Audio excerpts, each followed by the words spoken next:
Hey everyone, welcome to the Heroes World Quarantine Podcast. I am here with John and Andre. Hello. Hello. I'm here with Rob. Hey, everybody. And finally, special guest star Tim. Welcome back. Hello. How are you? Good. So thank you everyone for joining us today. We are here, of course, to talk about Project Power. This is the Heroes World Podcast, your podcast where we chat about all things geek, pop culture. And these are, again, all the conversations we typically be having in the store, but we're recording them because, frankly, why not?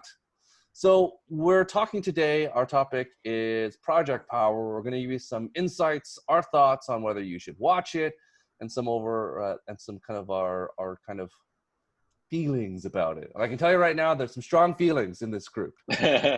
Hey, what's your name? What's your name for people who aren't watching? Oh, yeah, Stu. I'm Stu Pay. So here we go. Thanks. Our host, Stu Pay. Thanks. Our host, Stu Pay.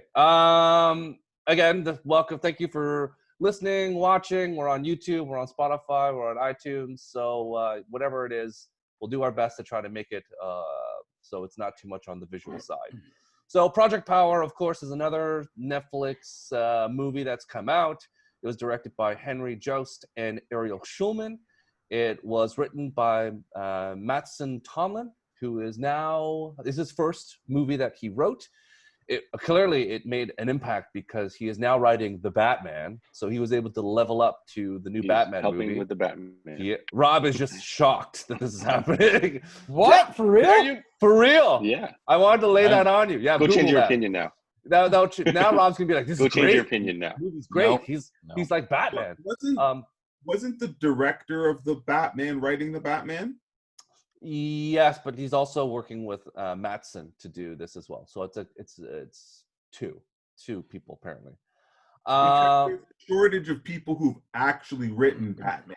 Well, remember in a movie, 100 people write Batman. Like hundreds of people write scripts in Hollywood, but not everyone gets cited as the writer. So there's multiple levels of scripts that get it, and the only reason your name is on it, the Writers Guild of America decides, Andre, your thoughts are in it. That's why Edgar Wright still got writing credits for Ant-Man, even though Paul Rudd and other people wrote it afterwards. So I think there's a whole bunch of people writing the Batman, and I think Mattson has been brought in to punch up or add some Jamie Foxxness to the Batman movie. So maybe that's what it is. Yes, Jamie Foxx and Batman. So that's what's happening. So yeah, again, lots of people write scripts, and this is what it is. Maybe Joseph Gordon-Levitt will become Robin. He already is Yes. Robin. He already I know. is. That's what I mean. He already Maybe is. this is a continuation. We don't know. Why don't you use your real name, dear? I like it. Okay, so Project Power stars Jamie Foxx, aforementioned, and Joseph Gordon-Levitt. The budget was about $80 million from what the internet tells us. It also stars Dominique Fishback, who we can all agree before us saying that she is the best part of this movie. She carries it. She carries it. And yeah, it's a movie where there is a drug that's synthetic that's entered New Orleans. You take this drug. It gives you 5 minutes of superpowers. You don't know what the powers are until you take the drug.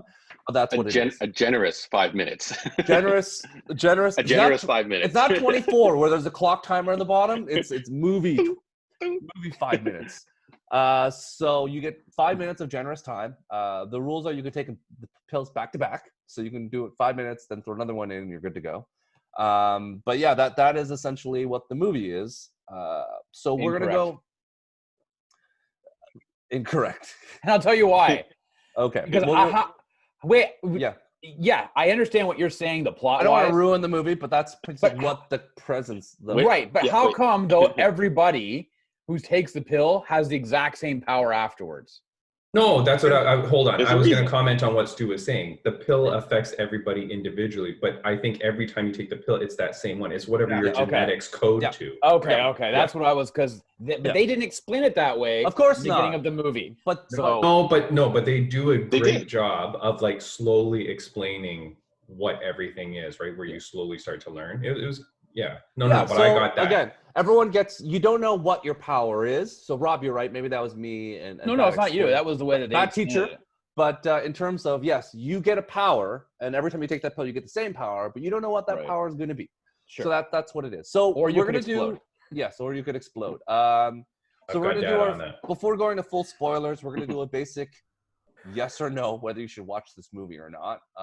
And then after that, it's up to you. We're going to do full spoilers. Holds barred. But based on all of us watching the movie, Andre, a simple yes or no. Do you recommend this movie to people at home? Different question. Andre, yes or no? Yes. Yes. John, yes or no? Yes. Rob, yes or no? You asked two different questions. He said, should people watch it, or do you recommend people watching it? Just go and watch it. Just fine. Go and watch it. Go and watch it. All right. Tim? Enjoy yourself. Shut up. Yeah, sure. If you have nothing else to do. Everyone, please I'm apologizing in advance for Rob. He's watching a lot of Sopranos, so it's going to be very Italian. So for those at home, it's going to be a lot of hand movements. And what you talking about? He's unlocking his deep down DNA. Yeah, that's right. He's been inspired by the show. Yeah, and another fun thing, he is finally appreciating the gem that is James Gandolfini. So here we go. Now that we're done that, we're going to full spoilers. We're going to go full into the movie. We're going to complain a lot. So here it is. So that's why we're going to start with Tim, because Tim is positive, and I'm going to go after that to Andre, because Andre is going to unleash the beast. Crush me. So yeah, Tim, start us off. Give us your thoughts. No spoilers, blah, blah, blah. You know now. Tim, give us your full thoughts and your review of the movie. Go for it. Man, I've been waiting a long time to be able to like something that we talk about, and I like this movie. You didn't like The Old Guard? Oh God! All right. Wait. So so start with that. This, I think, John, is the same budget as The Old Guard, right? We thought Old Guard was around 70 million, right? And this one was around 80. 70 to 80. Yeah, they're both around 80, I believe. Yeah. So the difference to me in those two budgets is outstanding. Like it has to be that Charlize Theron took 70 million, because this movie somehow like dwarfs that one in terms of special effects. But I really like this movie. I thought the premise was good. I like how they kept adding interesting facts about like the pills, like where they came from, how they were developed, the fact that they had trackers in them. The powers themselves were pretty cool. I liked it. I thought the fact that they then explained that in the trailer, don't watch the trailers. That's another thing. Don't watch the trailers because it spoils a little bit too much. I thought that me knowing that the daughter had something to do with it kind of ruined that for me, which it takes about halfway into the movie before that's really explained.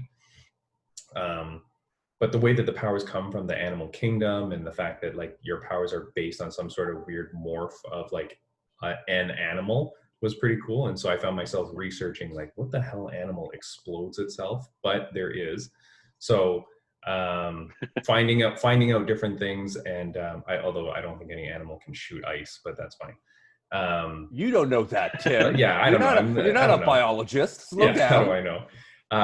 But the powers were good. I thought the powers were good. I thought the acting was good. I thought the main actress, the girl, sorry, her name again is Dominique Fishback. Fishburne, yes. Yeah, really good. Fishback. Fishback. Sorry, Fishback. Yeah. Fishburne. That's a different layer. Yeah, I thought her acting was really good. I thought she gave you a sense of like her gruffness, but then her kindness. She was good. I thought Joseph Gordon-Levitt was excellent. Brings in some good character. Jamie Foxx was really good. I liked the way his character arc went, and they set it up for a sequel. So I think it's pretty, and I think all the things that they talked about, like with the military, the military testing and whatever they were doing, plus the fact that the daughter ends up having powers from never taking a pill, just being simply the daughter of someone that was in that experiment. And as far as we know, there could have been tons and tons of people in that experiment with the government. And I mean, the girl is like, 15 years old, his daughter at least. So the government could have been doing like 15 years of experiment with this stuff too. So you've got 15 years worth of children that could be born that end up having powers. Amazing movie. No, not amazing, but it was good. I like the action scenes. I like the effects. I like the story. It's good. So we jumped to Andre. Tim didn't realize that the spinoff actually is called Animorphs, where teens turn into animals. So that's just read the books. Hey, there's also a prequel called Firestarter from 1984. But that's not. So this is. All right. Well, thank you so much for your positive review. That was a nice thought, Tim. All right, goodbye, everybody. Get out of here, Andre. Maybe he'll surprise us. Maybe he'll say he loved it. Maybe Andre did recommend it. He said yes. Yeah, he said yeah. But Andre was also like, if you got nothing going on at home, and half of us are in quarantine, so maybe the bar is low. We'll see what happens. Andre. So yeah, the bar is really low. So I think going into this, now that I've watched several like Netflix movies, I have no expectations, for them. I think they're, for the most part, I think they're just really bad made for TV specials. They're made for TV specials with a big name actor. So I put that hat on and I'm like, okay, I'm gonna watch this and judge it for what it is, not what it could be or should be. So if you look at it as a 2-hour made for TV something and not put the title movie on it, you're going to enjoy it. If you know nothing about comics and superheroes and superpowers and you haven't been reading the stuff for a while, you're going to enjoy it. Mm-hmm. So a couple of things. I hate Jamie Foxx. Can't stand the guy. Just him and Colin Farrell, those guys just they irritate me.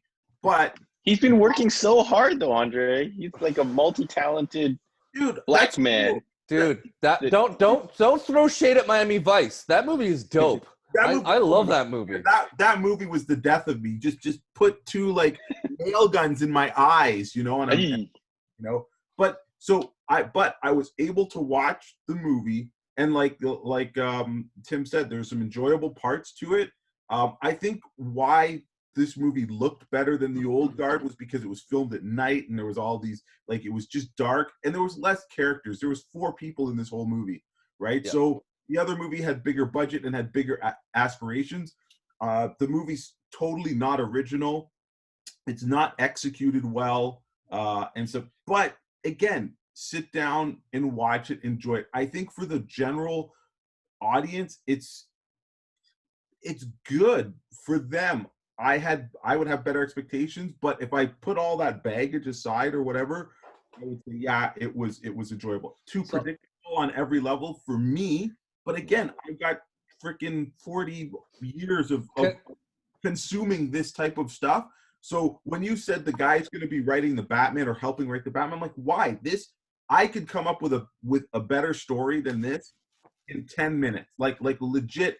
And I bet you anybody who's been working for or writing comics could come up. It's not original. It's not executed well. Even look at the powers that we got. The first power was the Human Torch. The second power we got was the invisible or camouflage. Then we got the Thing. Oh, come on. Is this the Fantastic Four? Technically, he's an armadillo, but go on. But then you're just legit.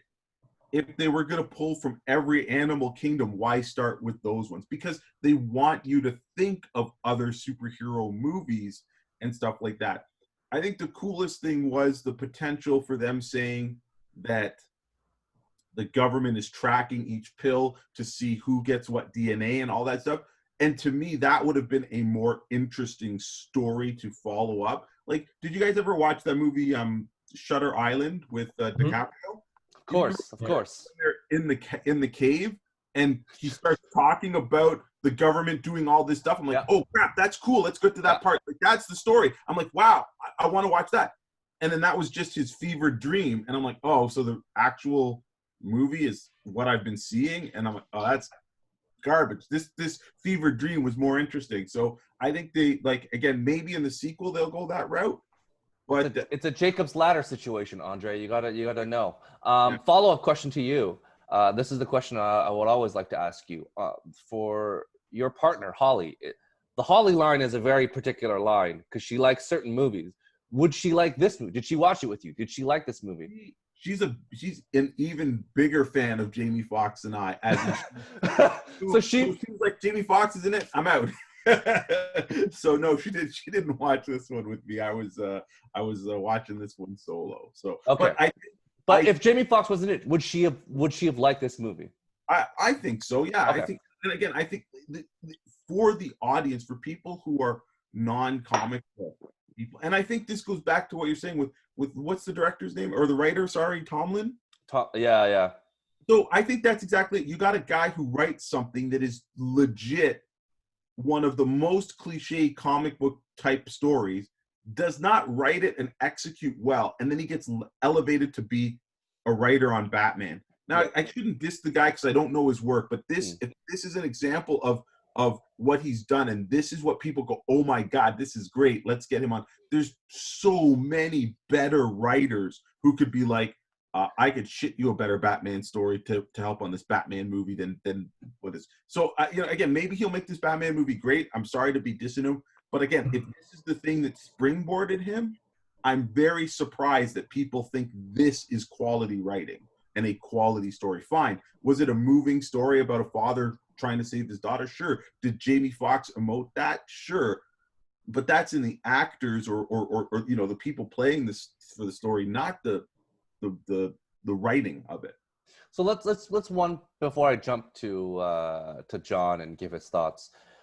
To be fair, as a writer is different writing a book, writing a novel, writing a comic book, and writing a script. Each one has different criteria, has different requirements, and just because maybe you're good at writing a book doesn't necessarily mean you're good at writing screenplays, because there's many writers, novelists who write screenplays, aka J.K. Rowling, who apparently can write good books. This is a shot across the bow to Harry Potter. And then all of a sudden they're like, the Fantastic Beasts and Where to Find Them. She wrote these wonderful books and yet cannot write a screenplay. So there is a nuance to it that you have a set amount of words you can use. You have a set page count. You can't dribble on about 60 pages on Quidditch. So there's things that you have to do in a novel that you cannot do in a script. So I think maybe what we don't see is oftentimes we don't see the original script, and maybe it was better, but maybe a executive producer cuts it, or a director's like, I can't use this, and the movie doesn't operate the same with these references in it. We could say one thing about this movie is that there's a lot of dialogue in it and a lot less fight scenes. So maybe that's why he was selected for a Batman film, because maybe that's the direction they want to go into. Because a lot of heavy, like a James. That's good. A no action Batman movie. That's what to we're be all fair, hoping like for. a Nolan movie, everyone in that last Batman had a soliloquy. Like every single person had Michael Caine had a whole speech about all about the diamonds, and everyone in those Nolan films has like a 10-minute dialogue to themselves. So again, this is the nature of it. But the other things too is that maybe the writer is picked because of his ability to work with others too, right? Like it might be that, hey, here's a writer who's okay, fine, he's decent, but what does he do? He takes direction well. He doesn't get upset when we critique his work. Like you never know all those other intangible factors that maybe this writer can bring. Yep. And it is a team sport to make a movie. Yeah. Maybe the most brilliant screenwriters aren't necessarily good team players. It's the same thought process goes into bands. Sometimes the greatest guitarist is not in the best band because he may be or she may be difficult to work with. So you just pick the person you're cool with. But I hear you, Andre, in terms of that. On the note, though, for all we've been hearing about this Batman movie, like I just feel bad because they've been working on, and it's been dragged through the news so much. Oh, Affleck first, he's going to write, direct, star. Oh, now he's only going to star and write. Yeah. Oh, now he's just going to star, he's not going to write. Oh, now there's somebody else. Oh, now he's out. Oh, now there's somebody else. Oh, now we're writing something else. Oh, now this guy won't exercise to be this Batman. Oh, now they're back to shooting. Oh, now we've got even more people writing. At this point, it's like, what kind of Frankenstein's monster is this movie going to be? Like, at what point do you just be like, let's scrap the whole thing? Put a pen on this, Andre, because next week the fandom's coming out, and we'll see some stuff. This is typical DC strategy. We'll go into it because I think we have to go back to Project Power next Saturday. Well, Saturday coming up, there'll be, and we'll talk about it on the next podcast, and we'll go through it. So that's not a problem. But let's jump back to the topic at hand, because I agree with you. What happens? But that can all change overnight by a trailer, a picture, or even that half an hour panel. So let's just see, because again, sometimes we can talk about Apocalypse Now. That was a gong show from beginning to end, but that's one of the most amazing movies you just didn't hear about all the production issues till after the fact. Okay, John, talk to us about Project Power. Project Power. Okay, I really enjoyed it. No I appreciated it for what it was. It felt like it felt like a 90s era like kind of action movie. In your and wheelhouse. it did That's focus right. on the main stars. Like Andre made a good point of saying it focused on kind of maybe 3 or 4 characters, and then the bad guys just kind of conveniently showed up and they were just evil bad guys. But like to establish this world and things like that, they didn't have time. So I like that they chose where they're putting this time. Like they could have started showing some backstory for the bad guys, but they wouldn't have been able to do it, and it would have just ended up this mess that kind of, when you kind of like reach too far for what you have time to do, right? And I like that a lot of the people aside from Fox and I always mess up his name, Gordon-Levitt or something like that. Joseph Gordon-Levitt. Third Rock from the Sun. Damn it, Rob. Yes. Yeah, see, I always mess it up. But other than that, it looked like it was mostly relatively newcomers, like Dominique Fishback. I think she was in some other movie called Catfish or something, but she's a relative newcomer. Yeah. And the director's relative newcomers. Even this writer, it sounds like a relative newcomer. I like that we're seeing these new people instead of seeing the same old guys directing. And they could have said, oh, there was a guy from John Wick that's directing this. It's kind of like, how come there's all these same people showing up? And I felt like these guys really wanted, like they had a certain budget and they wanted to try their hardest to make that budget look like more than it was. That's why they did a lot of the practical effects. Like I read some of the articles, like the fire guy, they actually went old school and put a guy in a fire suit and layered that on to make the fire look good. And then like when Gordon, whatever his name is, Joseph Gordon-Levitt. It's a Levitt Gordon Joseph. I always, yeah, exactly. Joe, just call him Joe. When he takes the bullet to the head, they actually shot him in the face with an air gun and to get that effect, right? So that's why it like didn't look super. Yeah. They showed like he's like, oh, they shot me in the face with an air gun to get that. So that's actually my face moving. So like I think they were really smart about it, and you don't see that a lot now. And everyone's like, oh, throw the CG at it. Like I feel like these guys tried really hard to kind of squeeze the most out of what they were given. So to your point, John, the directors, both Ariel and Henry, they're young too, right? They directed the movie Catfish, so therefore that's why they know Dominique. The Paranormal Activity 3, Paranormal Activity 4, Nerve, Viral, and Project Power. So that's kind of their directing. Yeah, so they're relatively new, and I believe they're young too. I believe they're young guys. Like when you see the 38 pictures, they look like pretty, is young. Yeah, That's what it is. Yeah, I wish I was 38 still. But they look youngerish, right? They're youngerish on the I guess the spectrum. But I feel like they wanted it more, and they really want, and I like that they were able to they could have very well said this is a Jamie Foxx movie and put everything on Jamie Foxx. It is a Jamie Foxx movie, and pretty much everything is on Jamie Foxx. He's got all the dialogue scenes. No, I feel like it was all on Dominique, and she was like the backbone of the whole movie. She brought the two characters together and everything. And she did I thought she did a really good job. So I'm interested to see what the people that worked on this movie kind of become. Yeah, can I just say something to what you had asked Andre, Stu, in terms of was your partner able to watch it? So my partner was able to sit through the whole thing, 90% of the time on Instagram, but still was looking up, watching it, right? Didn't leave the room, and did comment many times about how good Dominique was, because her character, she played it very, very well. And so she was something that kind of caught your attention on the movie. Any other additional thoughts, John? I don't know why everybody hates Jamie Foxx. This guy I like Jamie Foxx. He's an established comedian. He's an established singer, music artist. Oh. He's an Oscar-winning actor. I'm sure he's got a lot of other credits, he's Jamie Foxx show. He's done a lot. He looks good he's too. Worked really hard. He's kept in shape. Yeah. He plays the character. He's well. He's going to be playing Mike Tyson. He looks and he's going to be Spawn. So let's just keep on rolling it out. He's going to be Spawn in that movie. Just as a thing, I double checked. Mattson is officially the co-writer for the Batman, so he's co-writing with Matt Reeves. It says it on Wikipedia, so therefore it must be true. So that's what it is. Okay, Rob. Stu just put it on there. I have executive powers. Yeah. Oh, okay. Okay, here comes Rob. Oh, here it is. No. With his hate.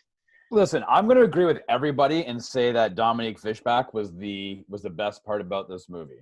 You know, she also had a TLC poster in her room.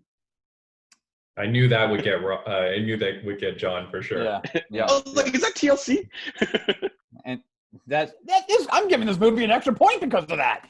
And yeah, Tupac. exactly. It was TLC and Tupac. It was very weighted towards my interests. Yeah, this movie's made for John. You know, sometimes you watch a movie and you can tell that the actors are doing things for paychecks because we all need to get paid.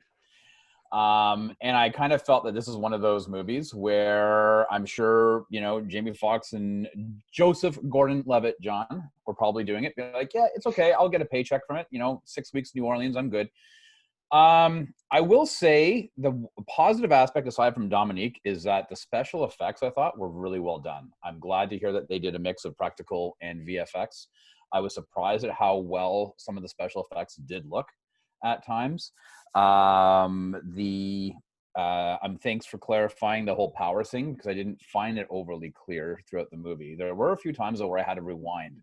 Like the beginning of the movie, it takes place at 3:00 in the morning on the port of New Orleans.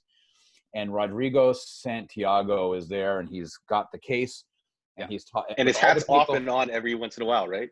Shut up. And his hat's missing. And John, let him speak. We didn't interrupt you. You sat. He interrupts all the time. And he's like, what are you, my younger brother? That's not fair, Mom. Hi, Andre. What? Let him go, John. You're better than that. You're better than that. Slow down. No, I'm not. I'll have to mute you. All right, you guys done? All right. So then he says, here, you know, we're giving out, you know, here, we're only in New Orleans for a short period of time. I want you to sell this. And Machine Gun Kelly keeps asking questions, 2 questions. And Rodrigo says, my friend, you're asking a lot of questions. And the guy steps up and he goes, that's because I'm new. Well, I thought he said that's because I'm new. So flash forward, no pun intended, to where the scene of the fire and this and that, and Jamie Foxx is chasing him. And he's like, I'm coming after you, Newt. I'm like, is that the same dude? I had to rewind, and I was like, what a stupid line. At the beginning of the thing, why are you asking a lot of questions? Because my name is Newt. Who gives a shit? Maybe your name is Gary. Doesn't make a difference. Nobody says, I'm asking questions because my name's Gary. That's dumb. So right there, I was like, man, this shit. So then I watched the rest of the movie, and I said to it before we started, there was something about Netflix. I don't know if it's the aspect ratio or what it is, but it pulls me out when I'm watching these made for Netflix movies. I don't understand it in terms of the visual. It makes me feel like Andre said, you're watching a bit more of a bigger budgeted made for TV special. I thought that Joseph Gordon-Levitt added a little bit of humor during especially the scene where he gets into the mom's house and he does, into the basement or whatever in the house and in the shower. That was kind of funny. You know what? It's worth a watch because it's on Netflix and it's free for you. If you have a Netflix subscription, listen, there are worse ways to spend 2 hours, namely Transformers War for Cybertron. 6 episodes. I will say this, though. This movie, for me, is not something I would ever rewatch. To me, it wasn't fun. You want a fun Powers movie that's not a DC or MC, go watch Code 8. That, to me, was much more fun than this one. Than Project Power was. I thought that the idea was interesting. I thought the execution wasn't there. I feel bad sometimes crapping on people because it takes a lot of people to put together a movie or a TV show and this and that. And I feel bad crapping on their stuff. But the reality is that this is not something I'm going to watch again. Glad I saw it. Have no interest in ever seeing it again. I'd rather people go spend their time watch Project Power. Watch Code 8. No, cut that next part, Stu. Just end it where you said watch Edit point? Yeah. And you know what? I don't want there to be a sequel to this. And if there is, this is Tim's fault. And I won't be very happy about it. I'll take credit for that. Tim has, I don't know if you realize Tim has a lot of money that he's recently come upon. So he's going to finance it himself. Yeah. So this is what Tim's going to do. Tim, with his vast fortune. I'm going to be the writer. finance writer, director, and star in Project Power 2. Yeah. I also want to say, though, this is the third week in a row where Andre and I have, like, we've hooked, we've synced up. The Venn mentally. diagram is aligned between your thoughts. Right now, people, like, the world is in a scary place, and for whatever reason, Andre and I might be causing it because we're thinking up in our. I didn't mind this movie though as much as you did though.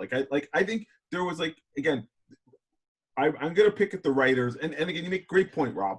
A lot of people put work into this. It just seems that, again, like it needed a little bit more polish and spit shine if they were trying to really make something special. I think you're right. Sometimes people just go and make something for a paycheck, and that's not necessarily bad. Some days when I go to work, I'm not, in my best place or on my A game or whatever.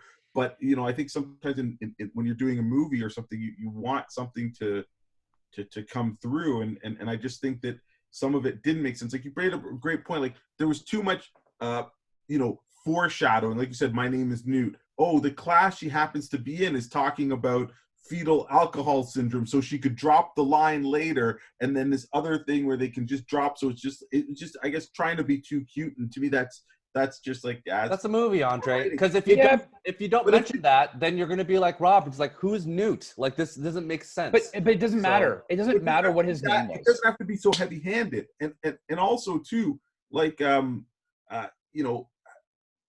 don't know. I guess it was just too. So before we go, is there any final thoughts, Rob? Before we jump on.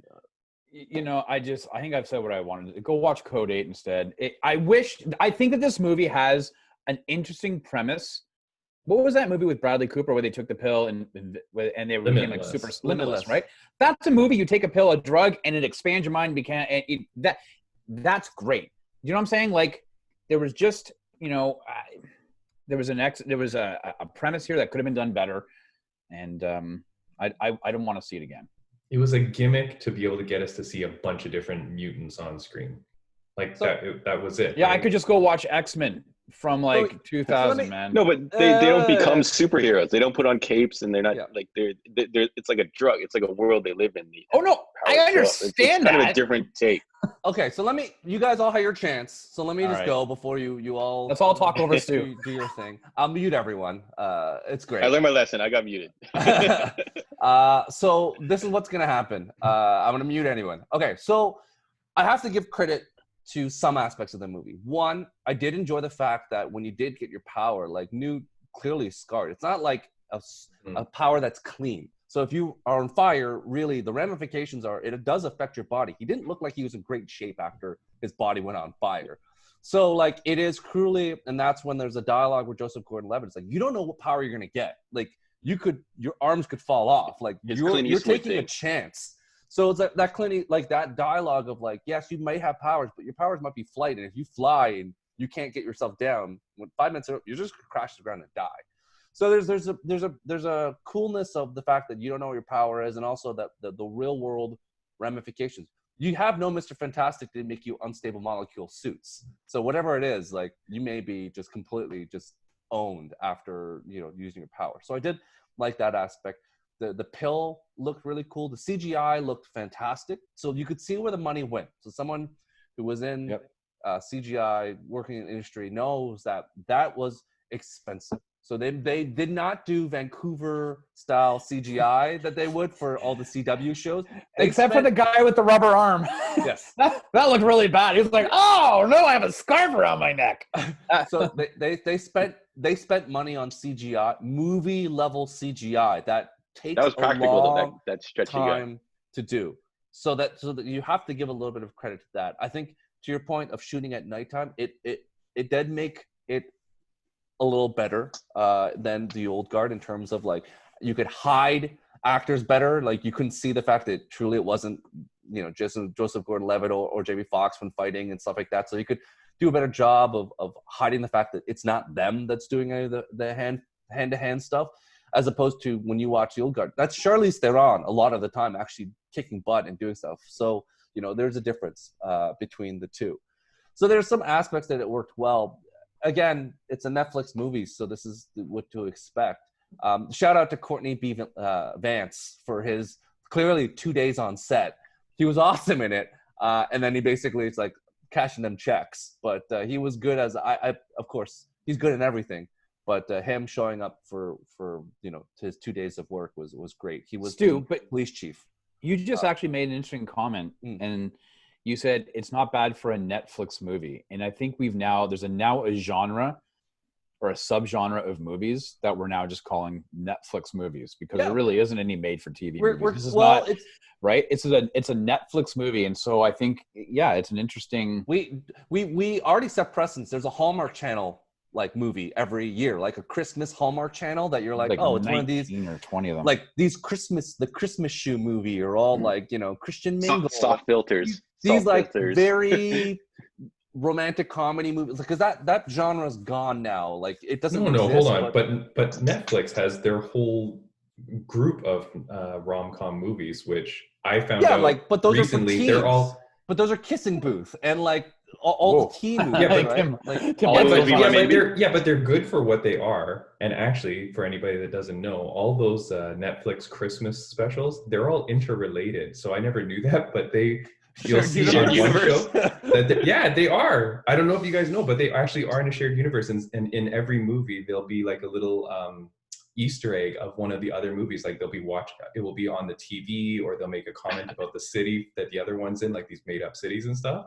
It's pretty cool. Wait for the end. Hey, congratulations, Tim. You've actually made me not want to watch any Christmas movies on Netflix. So thank you. Okay, you were gonna watch them anyway. They're good. So the holiday movies, there is like, because there's a genre. There's the CW action, like comic book shows. There's the the Hallmark Christmas Channel, Hallmark Family Channel. Like same thing that happened to. There's a style that follows these things, just like network and cable. There's profanity and there's 10 episodes, so now everyone's kind of doing their own wheelhouse. So that's generally what it is anyways. Is this a movie that would have been in theaters? My answer is no. I cannot imagine this being very close easily because that Josh Trank movie, Andre, before I'll let you go, that Josh Trank movie where it was the camp footage and then it was basically our boy Michael B. Jordan with superpowers. Chronicle. That Chronicle, if you just took that movie and just released it on Netflix, it's similar. You'd be like, oh, this is kind of a Netflix style movie because the budget wasn't high. It was a kind of new director. If that movie was to come out now, it probably would come out on Netflix. So that's my point. Andre, yes, go. I think we've hit a really good point. So we know what the budget is for these Netflix movies, and everybody has Netflix, right? So, or not everybody, but a lot of people. Or access to Netflix via family passwords. What if they took these budgets? Like, I'm thinking that maybe this particular movie and maybe Old Guard at $100K. But here's the thing. I think if they didn't spend the money on Jamie Foxx and Gordon-Levitt, that's way more money. That movie could have been better. And we didn't need them. They didn't bring anything to this movie. I think Charlize Theron was good in Old Guard, but I didn't need her. I like her, and I don't think she did a bad job. But what if her not being there put another $20 million to the budget? Same thing with the last movie we talked about. What's it called? The Extraction? Same thing. It was good. Put more money. The very first one that for Netflix that got really big attention with Will Smith. What was that one called? Right. Yeah. What a pile of shit. Like take Will Smith out of that, and maybe you could have spent money and expanded. Correction, it was called Pile of Shit. Yeah, but technically they are learning their lessons, because if you look at this movie compared to Bright, way better. But at the same time, I think Bright had more money. Still missing way more. Very critical to movie status. Like when I think movie, I want not blockbuster, but I want to think theater worthy. And I don't think. I think that we're at this point, Andre, and we'll jump to this topic momentarily. But I think, to your point, Jamie Foxx got paid a lot. He was good in the movie, but he wasn't great. A lot of the movies that used to be made in Hollywood, the $30 to $40 movies, were basic favors. Upcoming director's coming up, and a Hollywood actor would be like, I'll take a pay cut to be in this movie just to help you out, because we can only spend $40 million on or $20 million on this movie. And you get kind of those good gritty movies. Like Chronicle was probably made cheap because Michael B. Jordan and the Hobgoblin or Green Goblin who was in it too. Like they aren't paid very much money, but because it's Netflix, like they know Netflix is paying, so like, you know, I got to get me some and get paid. So there's a different model in it. And Fruitvale Station was made with nothing as well, right? So there's a passion project to it in terms of like getting a movie done with little budget, and I'll work for minimum. But for Netflix, to your point, they're like, you know what, Netflix is paying for it. It's a sign of the thing. It's like, you know, don't worry, the company's going to pay for it, whatever the cost is, rather than if you're paying for yourself. I think the flip side is, I think what's happening with these projects is they get the idea, and they're like, okay, this is a pretty basic idea, but we're going to put stars in it to get people to watch it. Whereas it should be the other way around. They should be like, oh, I believe in this story. This is a pretty cool story. Let's get like I said, like grow an unknown. Let's go for a couple unknowns. And I don't, like I said, not saying Jamie Foxx or Gorgeous were terrible, but again, you didn't need both of them in this movie. You could have had either or just two new dudes. And if the trailer was shot and it's everybody's loving superpowers and superhero ideas, so I think for this particular movie, it would have. To be fair, I think it would have been more well received if the budget was spent on world building and other things. Maybe. To be fair, Jamie Foxx probably was the most expensive person. Joseph Gordon-Levitt's not asking for $20 million, so I think it's yeah. So this is the thing. But would we have been watching this movie or talking about this movie? Would this podcast get the millions of clicks on it that it's going to if we didn't see the trailer with Jamie Foxx and Joseph Gordon-Levitt in it, right? I don't think I would. If I saw the trailer, there's a lot of things that fly by my Netflix that I'm like, next. I don't have time for this. I got the Rubik's Cube documentary to watch. Like, I got things to do. So, like, I'm not going to watch Christmas movies, apparently. Well, they're all amazing. The Christmas calendar, the Santa Claus with Kurt Russell. Oh my God. Okay, never mind. Oh boy. But if you don't get Jamie Foxx, if you don't get Joseph Gordon-Levitt, is Nike going to do their little product placement parts in the movie, right? Like, you don't know what they need to do to get the other companies to do their product placement, to get it listed. Who knows, right? Okay, so let me jump to the next quick thing. Is this a better movie or a better TV show? So if you had to redo it again, does it make sense as a TV show or a movie? Andre? I would go TV show. I would have gone like maybe 6-8 episode limited series on Netflix, 45 minutes an episode type of thing, not an hour 30 minutes or anything like that. But I would like to see it have gotten like more of a Witcher treatment than a Mandalorian treatment. Like, forget 13 half-an-hour episodes. I would have rather, like, you know, I think they really could have fleshed out some of the stuff better than that. Yeah. Rob? No, man, just leave it as a damn movie. You know, I couldn't imagine. Neither. Neither. Yeah, give it to me in a flip book format, and that's it. I you know what? I tried watching Warrior Nun on Netflix. It's a pant load. Don't ever watch that. I watched 3 episodes and I bounced. This is not this is the same type of idea. It's never going to. This would not do. Sorry, Andre. This would not do well as a show. It barely made it. I think the difference though between when you hear Rob say things and I say things, I think Rob doesn't look at the vision of the core of the idea and extrapolating that. No, sure I do. I'm looking at it. I just said I don't think the concept is weighty enough to warrant a TV show.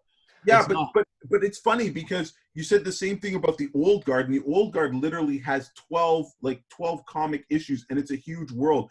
What we're seeing is in this movie too. We're only seeing one aspect. You know, the stuff that they drop. Like, hey, wouldn't a cool episode be how did they capture Jamie Foxx's team, or what did they experiment on? That's a whole 45-minute episode. What happened to them after? There's things there that I think would build the character stuff up, like John said, or not. Like a Team 7 movie.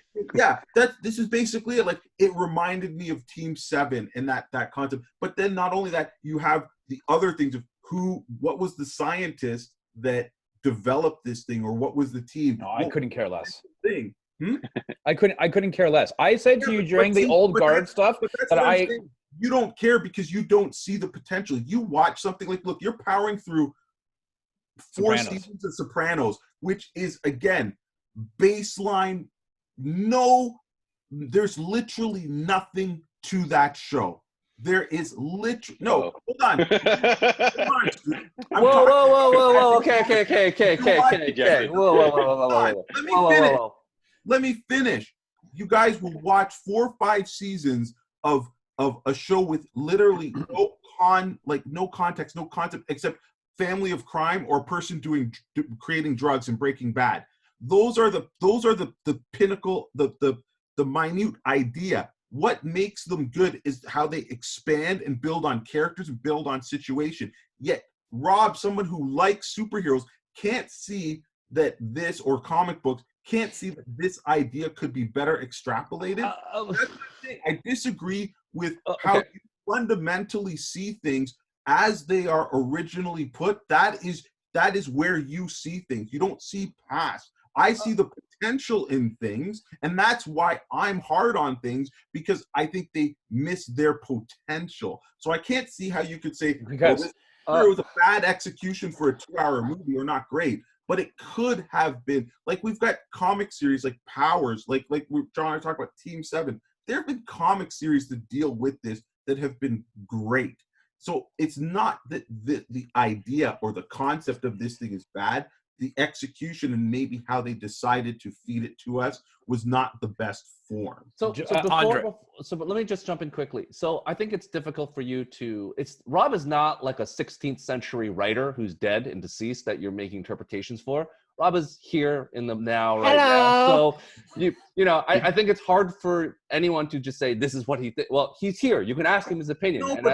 But it's personal taste, Andre. It's the same reason why we like different things. It's opinion, but I think it's difficult for you to kind of throw your, like, he doesn't see potential. Well, that's not true, because that's not the case. So I think we just have different tastes. That's true. The way you have to say it. Taste, because now that's me saying, well, Andre sees only the small picture. I see a universe of picture. So Andre doesn't see this at all either. So I think it's really hard to implant your concept of what Rob thinks about that. So that's but I'm disagreeing with that, because based on what Rob says, and there's certain things I'm saying there's some type of disconnect, because some things he wants so much of, and then other things he can't see that there's. No, hang on a second. I'm not. Andre, I could say the same thing about you, Andre. So I don't think that's true. Like, you just gotta let people just have, like, that's I get it. But you're using that to drive home a point, and I think that's not correct. So just to clarify, the old guard, when we talked about whether it would make a better TV show, I said based on the movie that we saw, I didn't think it would make a better TV show. I acknowledged that there's a whole history, and I said that would have been much better to have delved into. But from the movie that we saw, that specific, Stu's asking, does this movie now, Project Power, is it better as a movie or as a TV show? And I'm saying that I understand what you're saying, Andre, in that you could make but I have no interest in seeing any more of this, because I've said this countless times when we're reviewing these shows and these movies. Time is precious. Time is limited for me and everything else that I have to do. Do I want to dedicate 6 to 10 hours of one season of this show as a show? No. Based on this movie, I said, I don't even want to have a sequel. Nothing is pulling me to make me want to watch anything else to do with this. So whether it's a show or a sequel, I have really zero interest. If there was a sequel and we're doing it for this podcast, I would watch it just like I did Lower Decks episode 2. But I would, right? It's fine. I would do as a duty to this podcast, I would watch it. But I have zero interest in investing further time into this property. Okay. Fair enough. Your loss. Shut up. Tim, go for it. Why don't you go for it? Because I think you take this movie and you spin this off into a TV show. I think the movie was a good idea. It, again, like I'm saying, it brought the fans. It brought myself and John attention. Right? Where it gives you the baseline of this thing. It's kind of like how we talked about Star Trek, how you have those 1 hour like specials or something like that, right? Or like, the beginning, it hooks you. So you have this 1 hour movie, you have this one movie that gives us the baseline, the idea of it. now you could branch this off into a TV show. You could go any number of ways. You could show where now all these people are going, where their offspring now have powers legit. I mean, that might ruin it though. So maybe you keep going with the pill thing, but you could do episodes no problem, and you could focus on like, you know, a character like Jamie Foxx or like Gordon-Levitt, and you have him a cop or whatever hunting down these guys that are using the powers, and each episode could be tracking down one guy or something like that, or a team of guys, whatever it is. But yeah, I think the concept is solid. It's good. I think you keep going, and I don't think you make it too up budget. You keep it, you know, like a lower, not low budget, but like you don't try to make it a movie every episode. On the same level of a Vancouver show like Supernatural, that's the budget you have. Yeah. I mean, with the premise, with the concept in mind, you do have that background of the military thing, the experiment. You do have the concept that they've been tracking everybody. So there's a whole bunch of things, that seeds that have been planted, that you could have a show. To Andre's point, I think there's a lot of potential for different things with this. There is a very finite number of movies that have translated into successful television shows. There's a lot more that have failed. Right? There's a lot more. Like Limitless. Netflix has a lot of movies. Limitless. Okay, listen, we can go Limitless. You can go Ferris Bueller's Day Off. You can. There's a whole Frequency. What's that? Frequency. Yeah, even Firestarter. They tried to do that. The Crow, Blade. Like we can go on and everybody's always going to say, yeah, but look at how well Highlander was as a TV show. I wasn't a fan of it, but whatever. Okay, fine. But there's, I just think it's very the Dead Zone was a good TV show. Yeah, it's very difficult to take a movie property and expand it into a television series, because I think that people have the expectation of wanting to see exactly what you've seen on screen. But you're not really calling this a movie, though. We're saying like it's this weird middle genre. I left this up open to interpretation, like it's flexible. But I think to your point, Tim, if anyone was to watch a show, they would expect Jamie Foxx, and that's not doable. So it's another problem where you watch a show, it's like watching Agents of S.H.I.E.L.D. It's not really, it is, but not really part of it. What if you got Dominique, though? I don't know how much she costs. What if you got her? You probably get... Yeah, for what? What would she be? Would she be the girl from The Crow who's the tether to the real... Like, I mean, what would she... She's out now. Because she got the money. She joins the military. Looks like she joins the military at the end of the movie. Yeah, he told her. I didn't get that. Didn't she... Rob, I don't know what movie you were watching. Wait, she was writing... She was writing something under a bridge. She was writing her rap. She was wearing the pants. She was wearing the military fatigue pants and gave all the money to her mother. Yeah. And she was basically going to leave, and I guess she's writing on. She's old enough to join the military? How old is it to join the military? She doesn't look like she's 18. 16. I don't know. Well, she might just be planning it later. But no, but that's a good point. Like that was the plant seeded there too. Or, you know. Let me tell you something. That makes no sense then. After everything that she witnessed, and then she's like, this guy, Jamie Foxx, Irv or Art, whatever his name was, he got his daughter. He was experimented on as a Delta Ranger. They took his kid. The military, screwed him all over, and all these extra soldiers. Sounds like something I want to join. Yeah. What are you talking about? Anyways, all right, John, you're the final one on this question. What? You're not going to weigh in, Stu? I'm going to go at the end. You're going to final? Okay, yeah. I think I would rather I liked it as a movie. I think Andre made a very good point. If you take away some of these A-listers and put in some new talent, some new unknowns, then you could have seen a little bit more on the screen and maybe had a little bit more budget or a little bit more time to explore other things. So if they did a series of because this is new, this is Netflix, it could be the whole formula could be a series of 2-hour, 1.5-hour movies or OVAs in anime terms, and you could explore Jamie Foxx military Team 7 style thing. You could explore a movie Gordon-Levitt. Joseph Gordon-Levitt. Just call him Joe. Your names are almost similar. As a cop in New Orleans, and then you could explore what's her name, Robin, as if she gets out of the situation she was in on the streets of New Orleans, and either pursues some type of music or whatever career, or goes to the military or something like that. I don't know if I would watch a TV show. Like I do like that it shows this other element of superheroes. It's not capes, cowls, and saving the day type thing. It's like this horrible thing on the street that messes things up, and the cops feel like they have in an arms race to kind of like, equalize the playing field type thing. So I did really like that concept. Like Andre says, there is a lot of potential, but I don't know if I would watch a TV show to budget it in a monster of the week kind of style, 1 hour episodes or whatever. I don't know if I would want to see that. Yeah. So to the TV show, to Andre's point, there's a lot of world building possibilities, a lot of options there. It does make sense if they want to do it. I think the hindrance is that you expect to see Jamie Foxx somewhere in the show, and Jamie Foxx probably wouldn't want to do a whole series. I think that's an issue with it. But I think it'd be cool, if they did another movie, not to do it in a different country and not have Jamie Foxx. But these pills are everywhere, right? So just do a different country and a different person with a different experience and just see what happens. Because Project Power is, the title says itself, it's a project. So do it somewhere else. Try it with different people. And then later, if you need it, you could pull a triple X and bring Vin Diesel in somewhere else down the line. So, take that break with Ice Cube in the middle. Not Ice Cube. No, it was Ice the Cube. only connective. Yeah, Ice Cube. Yeah, it was Ice Cube. Yeah, it was Ice The Cube. only connective thread would be the science teacher in the high school. He transfers to a different high school. He shows up in Florida, and he's the guy. And that's the connective thread in Netflix Christmas movies. But that is, I mean, they were saying that they're going to do that with Six Underground, right? Six Underground, they want it to be like a Suicide Squad. They want Six Underground to have a bunch of movies too, but they were saying that Ryan Reynolds probably won't be in all of them, but they wanted him to kind of kickstart it and potentially just have small parts in the rest. That's your little thread, but that allows them to now do more. So maybe.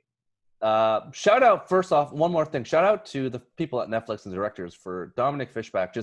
Just not only the fact that she's an actor and she's really good and she can rap and moderately well, the fact that they just cast like a normal human being in this role. Like typically in this role, they would cast like someone who was probably a lot more, I would say, like typical, like a bombshell, maybe. Yeah, Megan Fox type. or just like a more cute, like just like in the sense of like a more like damsel distress style of, and she's just a real person. She has, she's also, from that standpoint, just a regular human being. So shout out to them for that. So our topic, again, we've talked about a few times about the made for Netflix style. So I had a theory about this Netflix, but I want to get your thoughts. So Netflix, as you know, we've talked a little bit about made for Netflix. And my theory is that Rob mentioned it before, that they all have a certain look and a certain feel to it. And my thought is that they're kind of doing like a Quibi where they film this movie to be made not for just big screens, but for tablets and for small like cell phones. So they're kind of touching base to make these movies look a certain way. So it would look good not only on your phone, because a lot of people around the world don't have big screen TVs and are watching on their phones or on their tablets. So do you think there's any type of like reason why they're filming this certain way, or maybe am I way off base? Andre? I don't know if that would be one of their driving factors for all of their shows. Like I think you look at The Witcher, that looks totally different than this. Mind you, it's a TV series, not a movie, so maybe people aren't in it. But maybe there is some type of consideration. Maybe people are like, oh, it's just got to look good on a tablet-sized screen to a laptop. We're not going to really worry about big, enormous sets and vistas, because if you do a flyover of a city, that's going to look good on your iPhone as well as it's going to look on your 55-inch TV. So maybe there's some credence to that. Maybe not for every project though, but maybe for this particular one, and Bright and some other stuff, I could definitely see why you think that. Yeah. John, as someone who probably watches a lot of stuff on his tablet/phone, is this is made for you? Yeah, I think I was gonna say it was maybe a budgetary constraint, and everyone, like when they film these type of things, they have to use digital cameras, so it comes out a little more clear and stuff. But I think you make an excellent point. Like when I see a movie in a theater and they're dark, like Batman Begins or whatever, I have trouble with it because I wear corrective lenses, and kind of when things get dark, it gets really hard for me to see. So all of these Netflix movies that we've been watching, I have never stopped. Like a lot of this movie was in the dark. I've never stopped and went, I can't see what's going on. I've never had to turn up the brightness. So I think you make an excellent point that I think they probably are considering that Like I watch Old Guard, I had to watch on my iPad. This movie I did watch on my PlayStation on TV, but a lot of the stuff that I watch is on an iPad, a phone, or even a laptop. So I think they definitely are consciously probably doing that because they want it to look good and to see what's going on. Like there's a lot of movies that I've seen in theaters, got it on the home video, and I'm like, this is too dark. I can't see what's going on. So, Tim? Yeah, I think. Yeah, no, finish, John. Anything or no? No, that's it. Yeah. That's it. Yeah, sorry, Stu, what's the question exactly? What do you think it's shot specially for Netflix? Yeah, no. It's Netflix style. Yeah, Do you have thoughts on the Netflix style of movies, like the way it's shot? Because Rob, brought that point up about the way it's shot. It has a very particular look to it. I think it's a really interesting idea, the fact that they may be thinking like, hey, wait a second, our stuff doesn't need to be crazy, budgeted or visuals, because we know a lot of people are doing that. It's a very interesting idea. I don't know. I've never heard that before, but no, I don't have a problem. Most of the stuff I guess I'm half.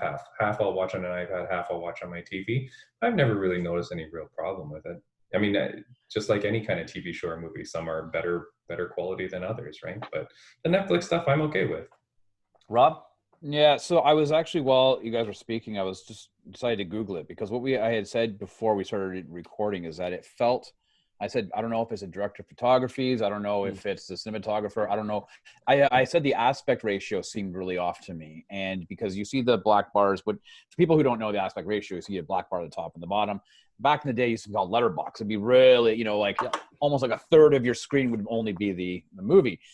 I was just taking a look at it, and generally, it looks like Netflix is utilizing this 2.0 aspect ratio as opposed to a 16.9, and maybe that is to as a compromise to be able to watch it on tablets and on phones. I don't know, but I just felt there's something about the way that Netflix is broadcasting these shows that just, and I guess I'm not a cinephile, maybe I am, I don't know, but it pulls me out. I just felt like that scene, thank you, where Jamie Foxx was going to see Newt, the new guy.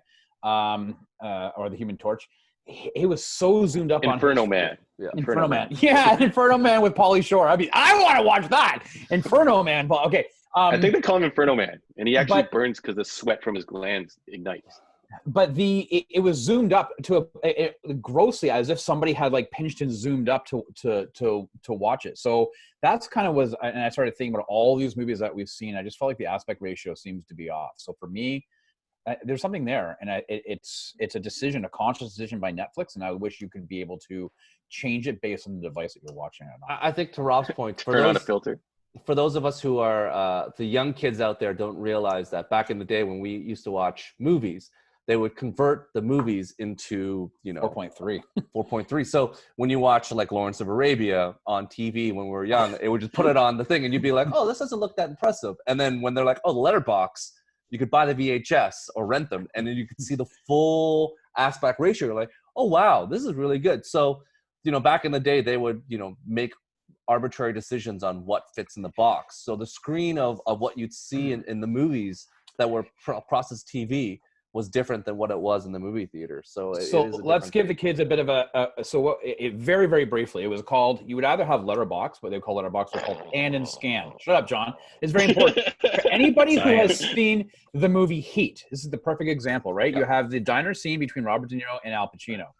In proper 16 ratio or letterbox ratio, you would see it both. You see both of them facing each other, talking, hello, I guess, right? In the pan and scan, when they were trying to shrink it down to 14:3 aspect ratio, it would literally, the computer would scan over to one person and then go back and scan to the next person because it couldn't fit both in. So that's what I'm saying, that I think that they're utilizing this. Obviously, they're not doing a pan and scan, but they are using this 2.0 ratio that, for me, it just takes me out of watching a movie, and it's very clear it's a Netflix movie as opposed to what I would see in theaters or what you watch any other movie that you own in your Blu-ray player. You will see there's a difference. But this is a Scorsese thing. You watch on a home theater though, right, Rob? Sorry, Steve. So you watch on like a big TV, right? Yeah. Well, big, 60 inch, yeah, 65 inch. Just for perspective. To be fair, there are cinephiles like Scorsese and Tarantino and like Nolan who film specifically for movie theaters and film for that spectacle. So I think Netflix is very aware that they're not building for a movie theater, so they're or a projector. So they're like, we're just going to make it fit on a tablet. But At any rate, it was just my one gripe. So quick questions before we leave. Out of the 5 Netflix power movies of Six Underground, Extraction, Old Guard, Project Powers, and Bright, Andre's going for Bright. Andre, which is the best so far of all those Trash 5 pile. movies? Because clearly it's not Powers, Project Powers, or is it? I actually think so. Oh, what? Are you Andre? Are you Andre? Andre, please carry on.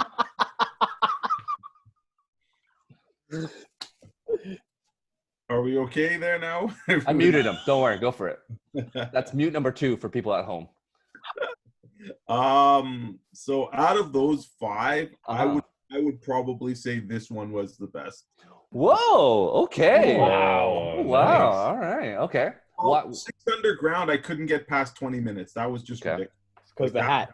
Honestly, it wasn't even the hat. It was the whole, I'm going to pull a bullet out of somebody while driving and then lean out the window and shoot. I'm like, if this was a cartoon and it had no, grounding in reality, maybe. But after that, I'm like, I can't. I just stopped that. I wanted more from Old Guard. Like, again, Old Guard just looked too much not like a movie. Yeah. Bright was awful. Extraction? Extraction,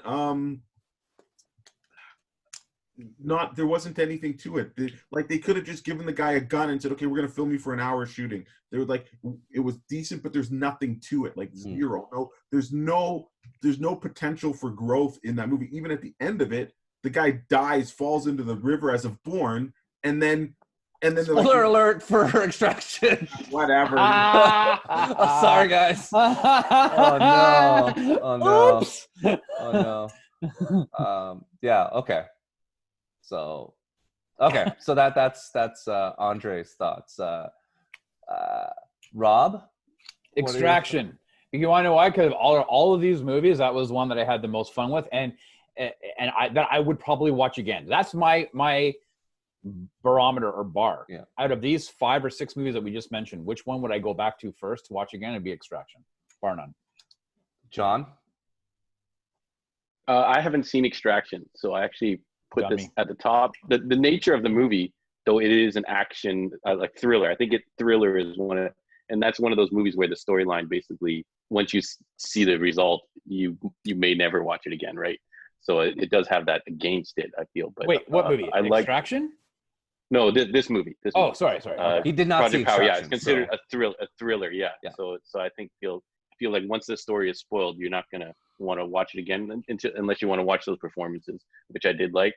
But yeah, I'd put it top just because I feel like the directors and stuff, they really tried hard to make it look not like the budget was not as high as a blockbuster movie. Like, I feel like they really put the effort in, and everyone working on it really put that effort in.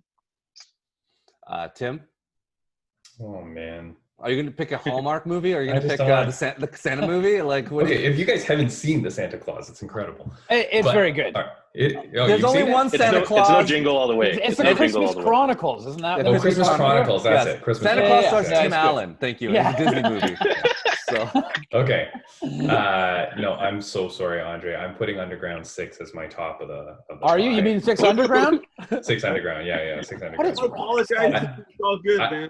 I like that movie. I actually did watch it twice because I thought Because of the hat? action.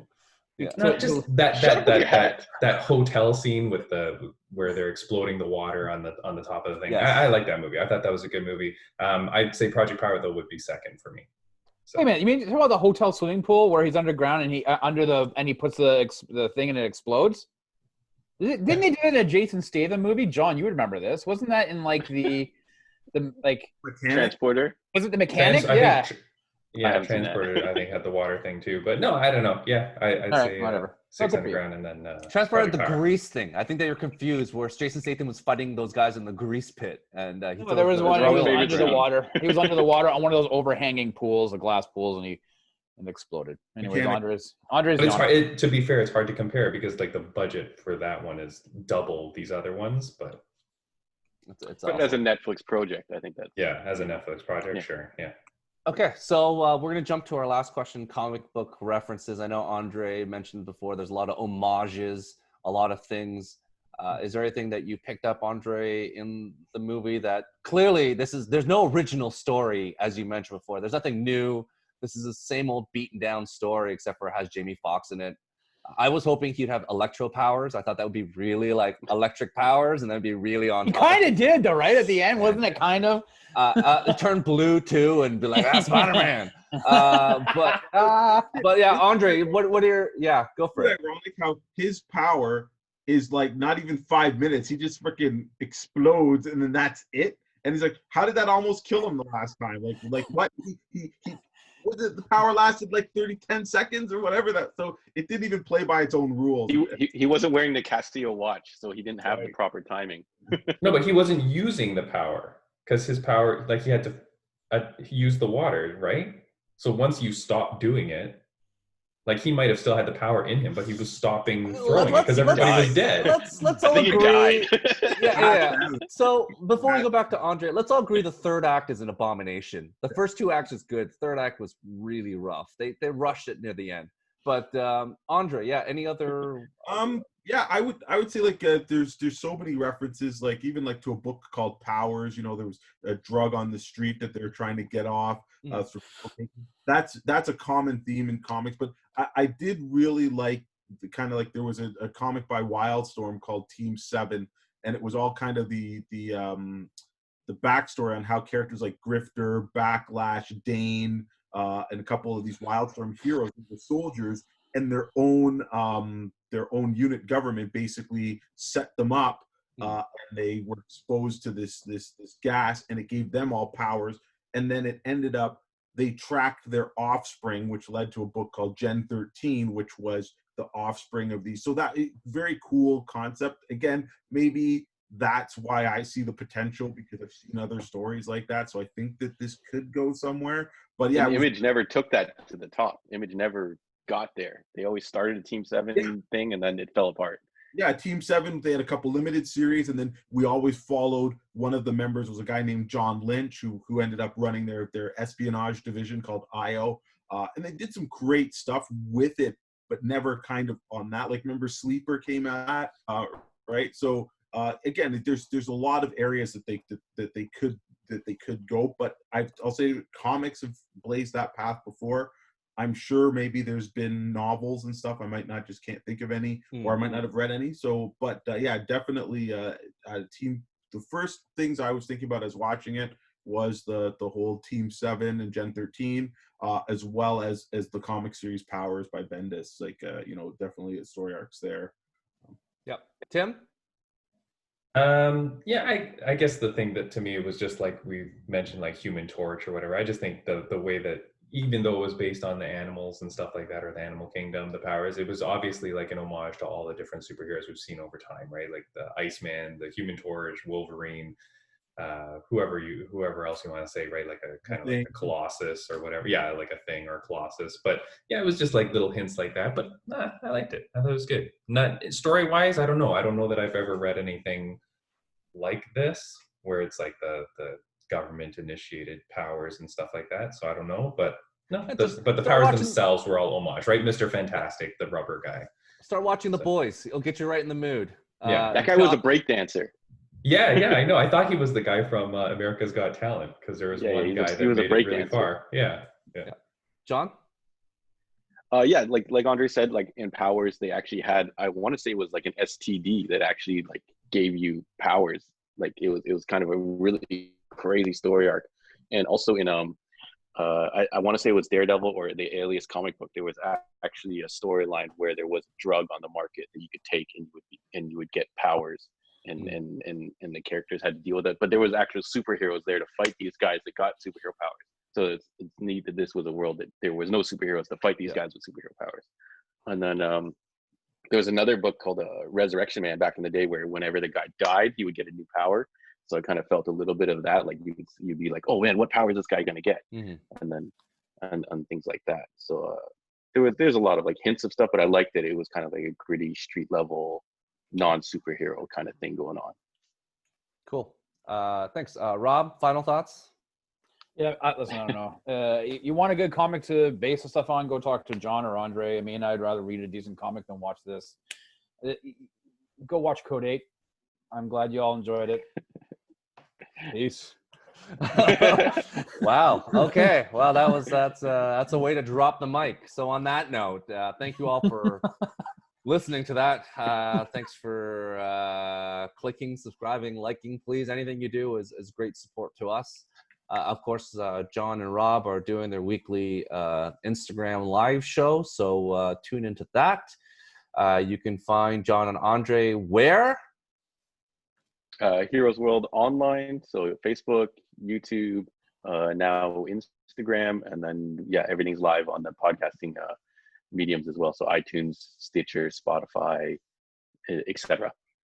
If you need to buy comic books and you want them shipped, where's the address? It is the store. Oh, sorry. Yeah. Yeah. So the store, we're in Markham, Ontario, just outside of the GTA. Yep.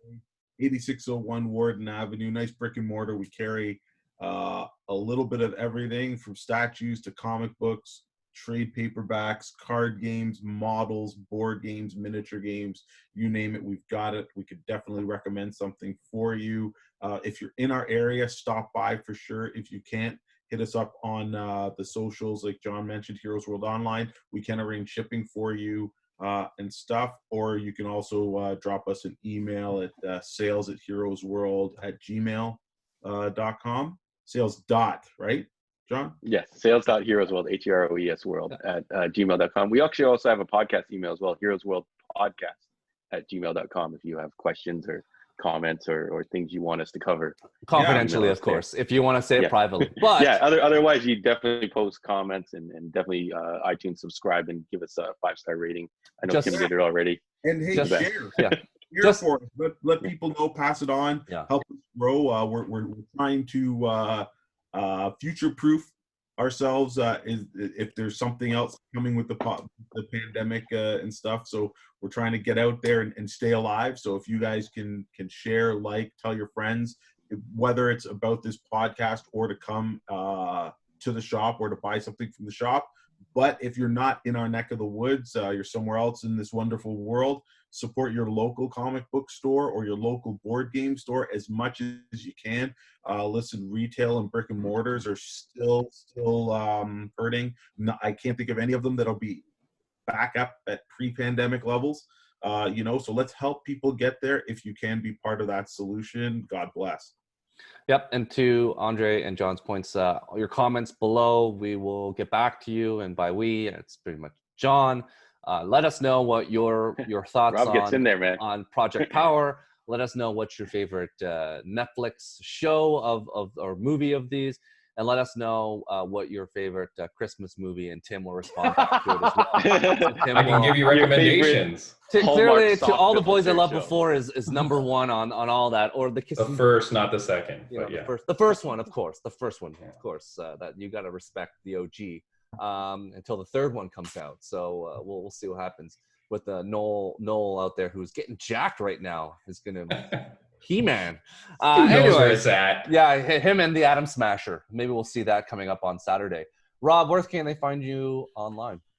Rob Gadet on Twitter and on Instagram. And like I said, as you mentioned, John and I are.